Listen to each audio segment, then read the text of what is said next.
Hello， 欢迎来到 Go Go Go 好方，我是怡姐，我是敏华。秋天的脚步近喽，秋意浓，秋天非常的凉爽。那考考你，凉爽怎么说呢？凉爽，凉爽。那其实秋天真的很凉爽哦。那秋天有很多当季的水果非常好吃哦，所以水果叫做柚子。柚子。提到了柚子，我自己也好爱吃哦。但是来到了新竹，一定不能错过的是柿饼哦。你说的柿饼是自己做的柿饼吗？对，就是自己做的柿饼哦。那其实，在新竹，每年的秋天都会受到九江风的侵袭，柿子就可以拿来做柿干了。没错，就要说自己做的拿来塞柿干，自己做的拿来塞柿干。那么现在呢，Go Go Go 好吧，要带大家一块去吃柿子喽。秋天凉爽的季节就是淄野的盛产期了，而在新竹因为有九江风，所以相当适合晒柿饼。到底农民怎么晒柿饼的呢？带你一起去看看。阿爸，这些都可以晒成柿饼吗？这个还不行，因为柿子哈，它有些会比较早成熟，所以我们要做柿饼要采7分熟到8分熟的。那这个呢？这个比较红，这个是9分熟，它太软了，我们没办法削皮。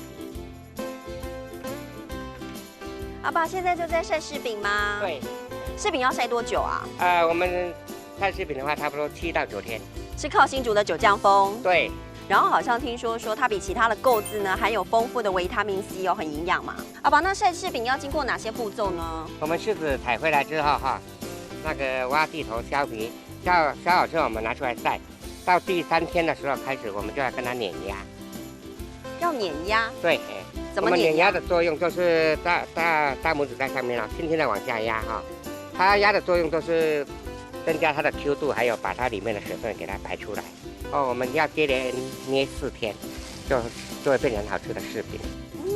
哇，我第一次看到这么大的糍哎，而且我还吃了很多的柿饼呢。不过会吃也要会讲哎，今天教了大家这么多，是不是要赶紧来复习？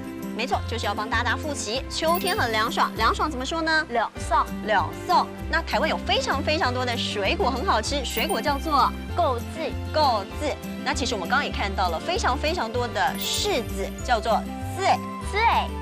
那其实，在9月份呢，柿子呢就可以做成柿干了。这要怎么说呢？淄做的拿来塞柿干，淄做的拿来塞柿干。